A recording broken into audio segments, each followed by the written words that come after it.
That should work. Now the other thing actually, you know what? I'm gonna bring it up right here. And we could have music. We could have music going too, couldn't we? Low in the background. We won't have any musical guests today, but No, click allow. I'm just saying, like, it'd be nice to have some low music on this. Yeah. We are live. Running off my laptop today. I can keep my phone on to answer questions. Hello, what's going on? It's Good Friday. yeah, that's why I wanted to keep this Friday wrap up. Good Friday wrap up. Let's talk. We're just setting up. We're going to be ready to roll in a few seconds here. Oh, Dave's click begin. making his coffee. Sorry, I didn't even go live. Hilarious. Oh, we're a little crooked. I'm not going to lie. We're going bare bones today. We got no producer. Good morning. Good Friday. Good Friday wrap up. No guest. But loose this morning. How's that? Is that good? That's perfect. Okay. I have my phone to answer questions. Run the laptop again. We got lots you of know what? laptops. I'll sit in the chair, Dave. Oh, or maybe we'll let Paul sit in The chair? You can have this. Oh, okay. I want to sit in the chair today. I want to sit here in this chair. I like it. This is awesome. Great. I'm just gonna tilt that a bit. Oh, and it's so easy. I have it on a swivel. Oh, fancy, fancy like. Who's liking? Hello, Maddie. True. What up?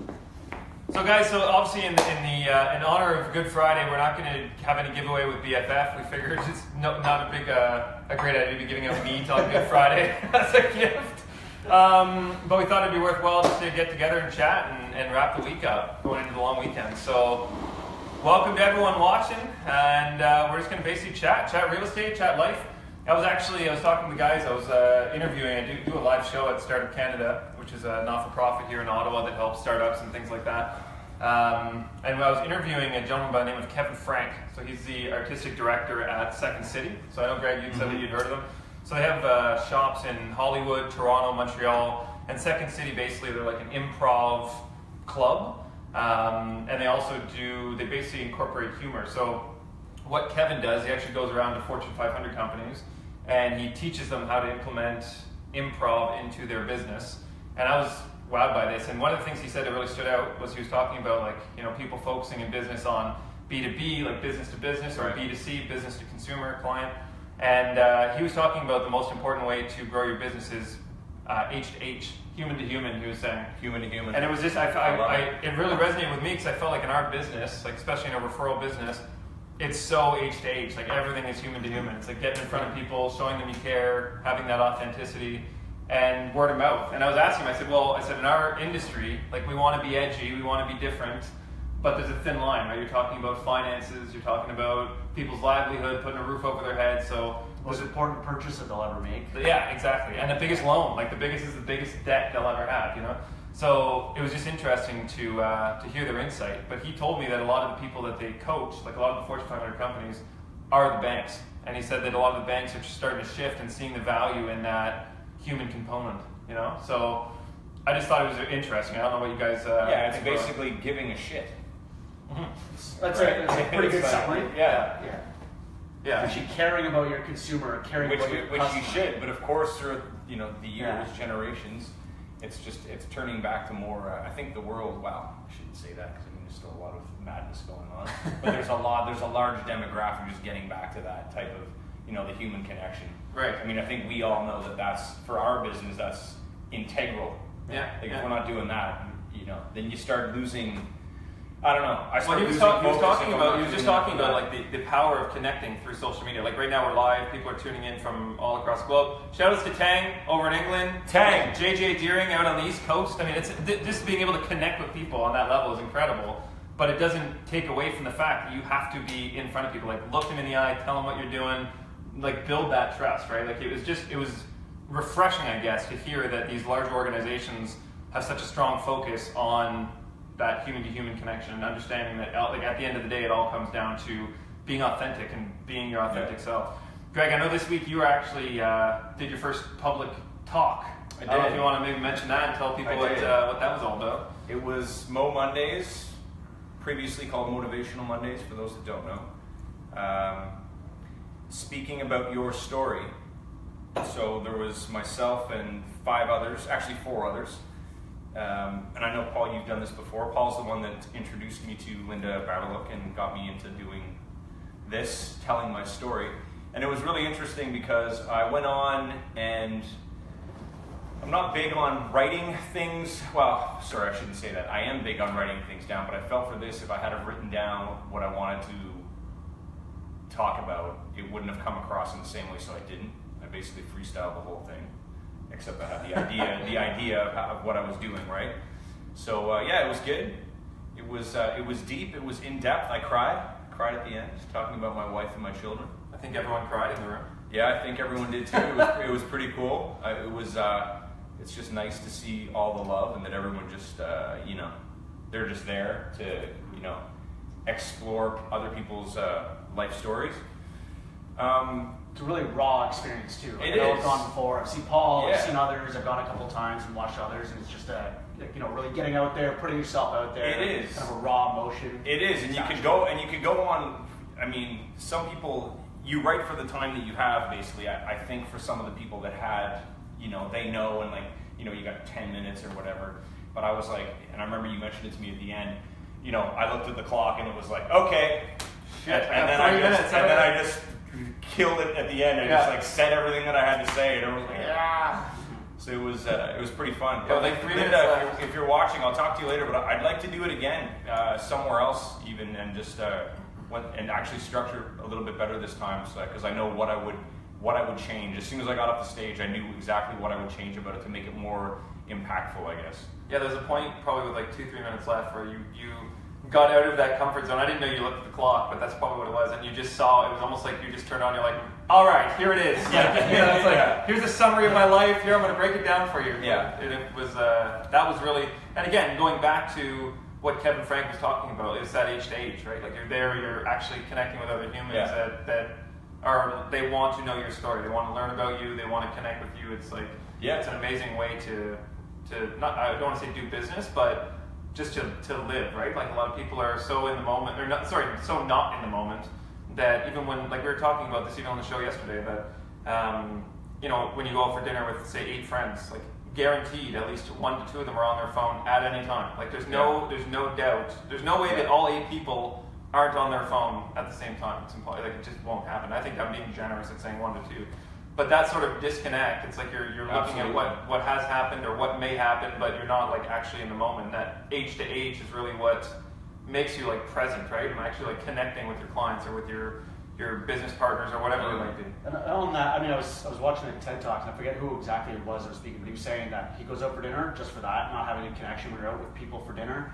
Everyone tosses their phones in a purse, and it's set aside, and literally nobody's allowed touching their phones. It doesn't matter what time of day it is, it doesn't matter anything. Yeah. He makes a point of that. Meetings in the boardroom, whether it's lunch out or dinner with friends or family, just dump your phones and actually friggin' connect. I know, and you know what's funny? I think we talked about this before, but it's like if you leave a message on your phone or on your email saying like, I'm unavailable from this time to this time, no one's gonna, it's not a problem. No.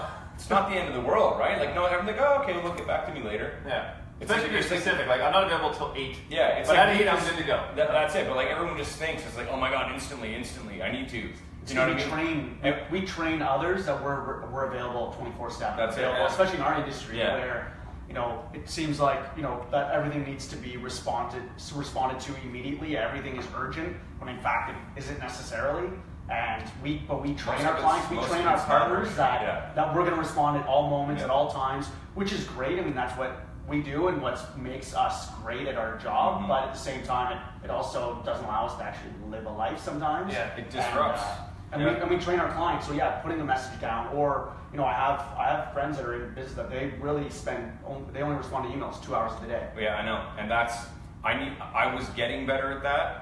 I need to get back into it, like the time blocking thing, and just focusing on one task at a time until it's finished. And like, having the phone like completely off, you're blocked out. You just do that job, it's finished, then you can look. You got 5 minutes. Emails are a time sucker. Like I'll be working on anything, and if I see that thing pop up, I'm like, ew. Like I gotta see is it a client? Is it a potential lead? Is it like you're just instantly? It's like, oh, squirrel. Like you can't. It's impossible. Like when you actually start focusing, that's when your brain almost starts thinking of other things you need to do. Yeah. When you get focused, you're kind of like in that zone, then things start coming. You're like, oh, I gotta do this, I gotta do that, and then you're not present. You're gone again.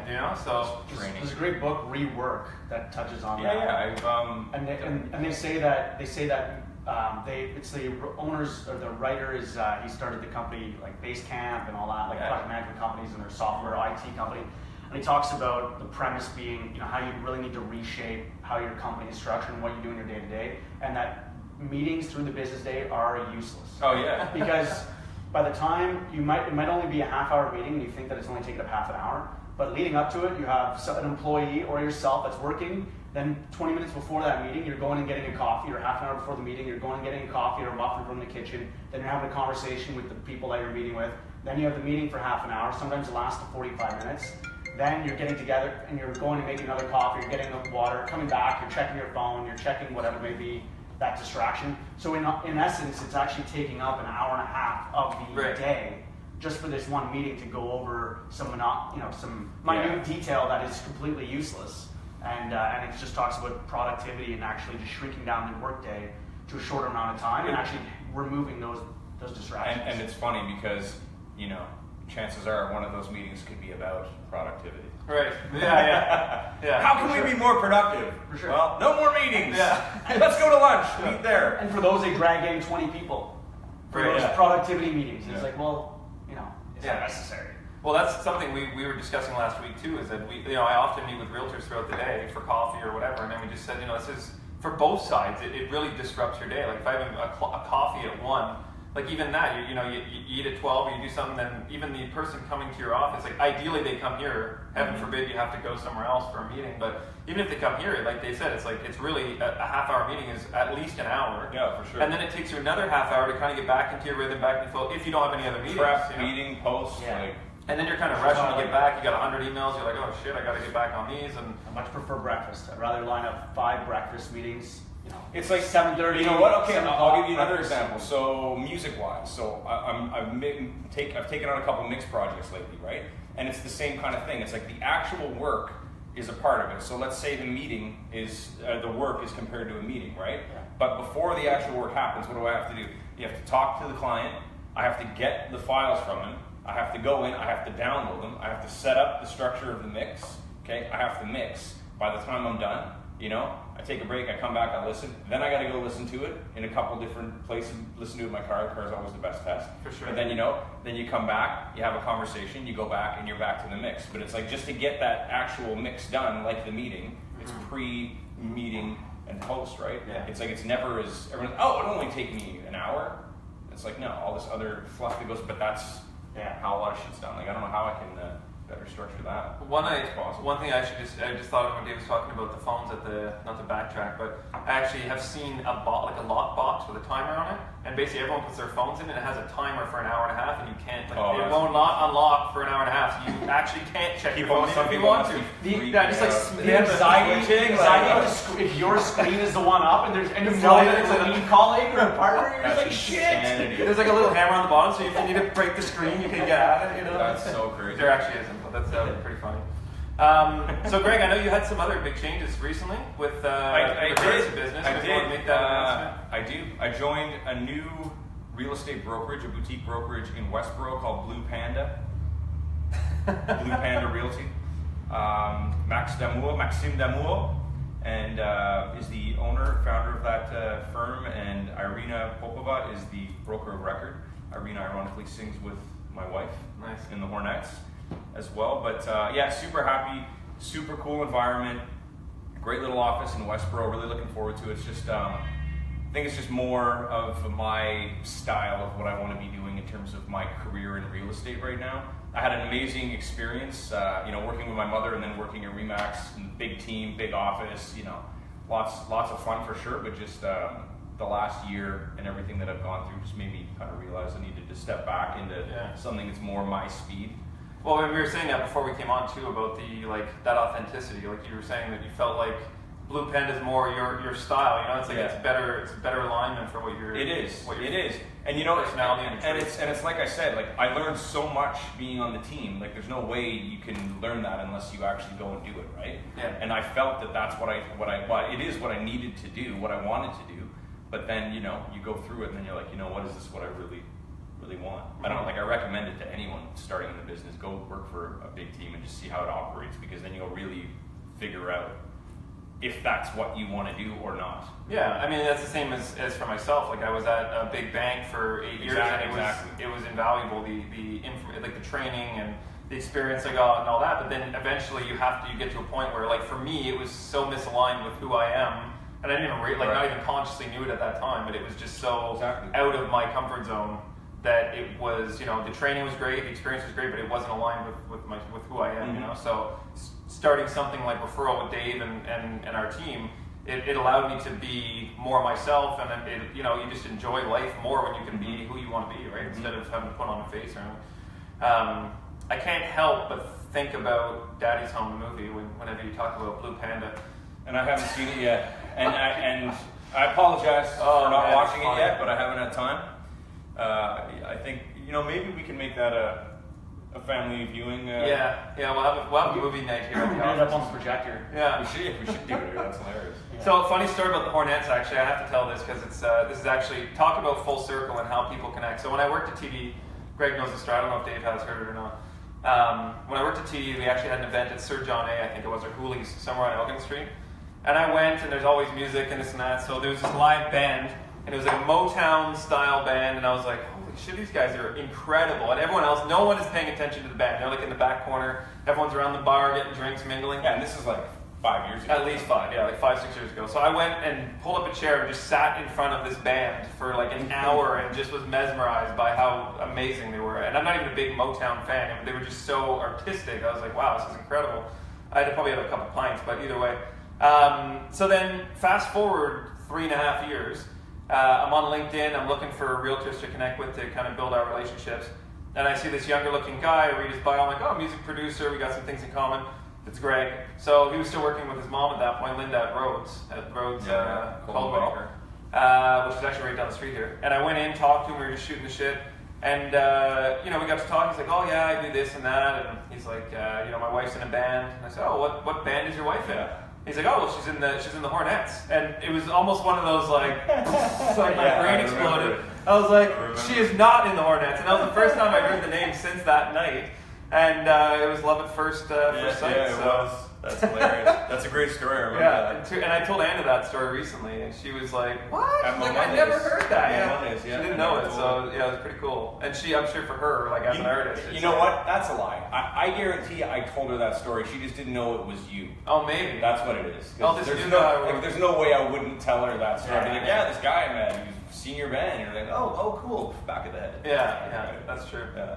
So, what do you got going on for the weekend? What's the big Easter plans? A whole lot of nothing. It's going to be fantastic. It's true. Weather's supposed to be beautiful, I think, for most today. Yeah, it's supposed to rain. It's raining, I think. So it's the complete opposite. You're just, I don't know. What are you guys saying this weekend? What are you saying, Paul? Today, I'm going to do a whole lot of nothing, as Dave said. I'm going to do some cleaning, I think, around the house, rearrange a few things, maybe clean out my back room, which is needed. Do the old spring clean garage sale, But other than that, kids aren't over till Sunday, so gonna watch the game tomorrow, get some R&R, and then family dinner Sunday as usual. And Monday the banks are all closed, so we're kind of half here, half there. So I'll help the kids till maybe midday Monday, and then I'll come in and do some work and that's good. Start it all over again, That's good. Yeah, I got some family stuff going on. 2 families, so both sides. Saturday, Sunday. Hey? What's that? I said, do your 2 families know about each other? Or is this we're live, right? Yes. Yes, we know. Yeah. Saturday with my parents, Sunday with Anna's parents, or Anna's family. Yeah, should be fun. That's it. Yeah. Anything else we wanted to talk about here? I think that's it. The Good Friday casual wrap up. Yeah. No, nothing. Yeah, so for anyone, I know the reason why I wanted to do this too is because we figured a lot of people that aren't able to tune in regularly on Fridays at 10 might be able to get a kind of a taste for what we do. So every Friday we do basically a live show like this, usually revolving around real estate. We bring in guests. Last week we had a real estate lawyer on. We're planning to have an insurance expert next week. We're actually bringing in one of our lenders in a couple weeks to talk about different programs that they offer so that you guys can get a better understanding as to how our industry works and what we do and how we differ from the banks. Other than that, the wrap-up is sponsored by BFF, Burgers and Fries Forever. Just kind of giving you guys a summary here. And so every week, except this week, obviously, if you tag 2 friends or if you make a comment or share the video, you'll actually qualify for dinner for two on them. So it's pretty cool. Usually we have a little more structure. Yeah, no more structure. But it's pretty laid back on those today. Yeah. Oh wow! Here's some people saying the signal's weak and the feed keeps crashing. Really? On yours? Damn. Oh well. Wow, it's too bad. Well, then we might have to wrap it up. Everyone have a great weekend. Enjoy your long weekend. Happy Good Friday. Yeah, I guess that's it. Sorry, guys. Thanks, Brad. And we're gonna wrap it up Maddie, from here. I didn't even see that until just now. Anyways. Have a great day, guys. We'll see you later.